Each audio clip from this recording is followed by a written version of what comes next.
Zandi was in a world of her own. She is totally in love with her childhood friend, Dumi. Her love was the perfect love, and the whole world literally stopped rotating when he proposed to her. She said yes in an instant. Nothing could have been more perfect. She's literally living every woman's dream. What could ever go wrong? But on the wedding day, however, everything fell apart. Hello guys, and welcome to Nollywood Recap, and today I'll be narrating this movie called Soft Love. This movie is actually a South African Nigerian collaboration, so sit back, relax and enjoy. Zandi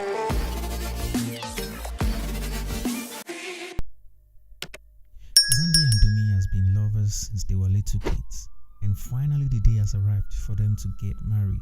Zandi is the happiest woman in the world. Everything was perfect until the moment when they had to take their vows, exchange rings, the usual normal marriage rituals. Then Dumi started getting cold feet. I can't do this. And they left her standing right there on the altar to the surprise of everyone. Zandi was not only shocked, but she was also embarrassed in front of the world, because she's the kind of woman that posts everything about her love life online. The wedding was being live streamed, by the way, so understandably, all she did after that was cry and hide herself in her room. Her roommate TK, who is also her best friend, did all she could to cheer her up and get her out of the bed and out of the house. But Zandi is worried people who knew her from social media would make fun of her situation and never allow her to forget. TK managed to convince her to follow her to the club. So when they got to the club, they had a couple of drinks to loosen up. TK got distracted and disappeared with some random guy she once had a one night stand with. As in, she left her friend for a quickie. What kind of friend are you, TK? So Zandi was completely left alone without her phone because TK took it from her. She could have at least distracted herself because she felt completely out of place. And what she feared would happen actually happened. A couple of girls at the club recognized her and they made fun of her. So she ran out of the club so she could hide inside the car and wait for TK to finish and they can go home. While she was trying to open the car door, she noticed two thugs were trying to rob a guy across the street, and the guy was stupidly struggling with them. So Zandi rushed to help the guy out. So she pulled out her pepper spray, but at the end, those guys made away with this random guy's bag, and they also made away with Zandi's bag as well. In the process, she sprayed some of her pepper spray on the guy. Instead of her to get a thank you, the stranger actually blamed her for interfering and allowing the thief to to steal his bag.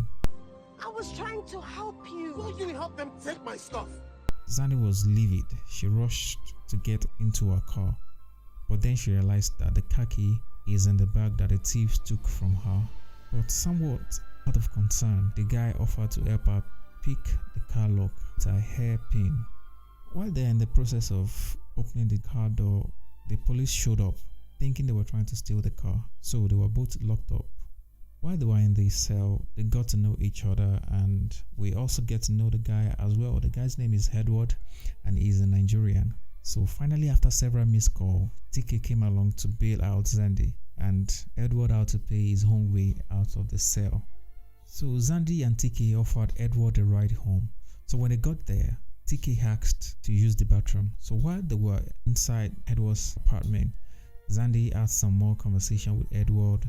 She learned he's a photographer and she went through some of his pictures, and Edward took a picture of her. So it looked like there's some kind of chemistry going on here. You can feel something is building up. So afterwards, they thanked Edward and they left before he could give her the picture he took. So Edward only had Zandi's picture as a souvenir for the memorable night. Even though Zandi is not too eager to be involved in all of that, but TK made sure she bring it up in their conversation when they got home, just so Zandi could get her mind off Dumi and the wedding tragedy.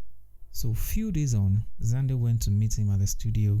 She actually had a great time there, but then she was still unsure and scared to lose herself. So she jets out of the studio. She left without saying goodbye, but she can't help it. Long story short, she is back with him, taking colorful pictures, just being playful and having fun, kissing and stuff. Dumi is now in a distant past, effectively. So in the movie, we later learned that Edward is from a rich Nigerian family. He left everything in Nigeria to pursue his photography dream in South Africa. As the movie goes on, we later learned that he's doing more than pursuing his dream. He's actually running from something. So, meanwhile, Eddie's mother has been calling him to come back home to Nigeria to come and take care of the family business. And he has been saying no because he's fully focused on his photography dream. In fact, he applied for a program that would help him showcase his talent across the world, but he needed $25,000 for the program. And since he is not getting paid much with the job he's doing, he had to ask his mom for the money. But his mother said, no, you have to come back home. I'm not sending you any money until you come back.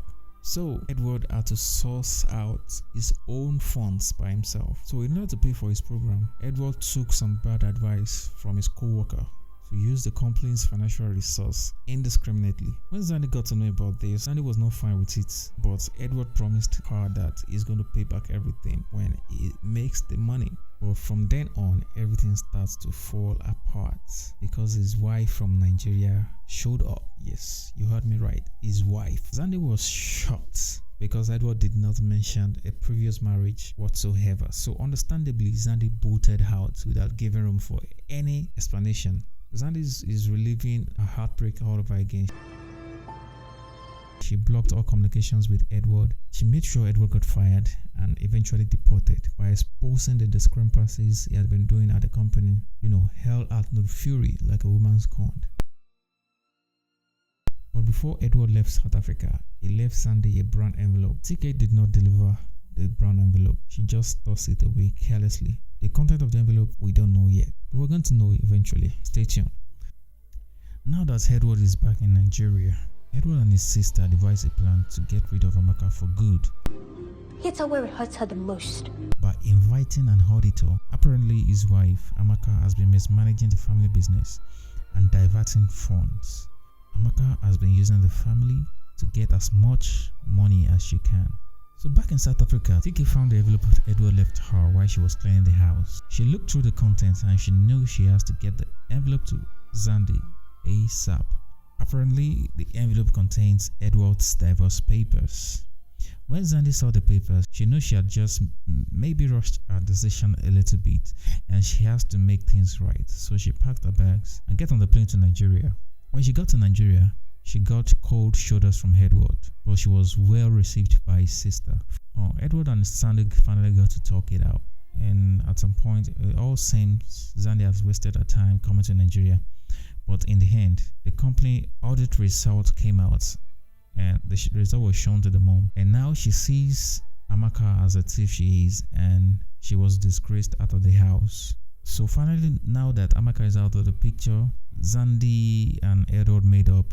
Then they moved back to South Africa, where Edward continued to pursue his photography dreams, while his sister Chioma holds the business back home. So this is the end of this very interesting South Nigerian movie. So subscribe to this channel for more. Please help us get to 500 subscribers. So till we meet next time again, stay in love.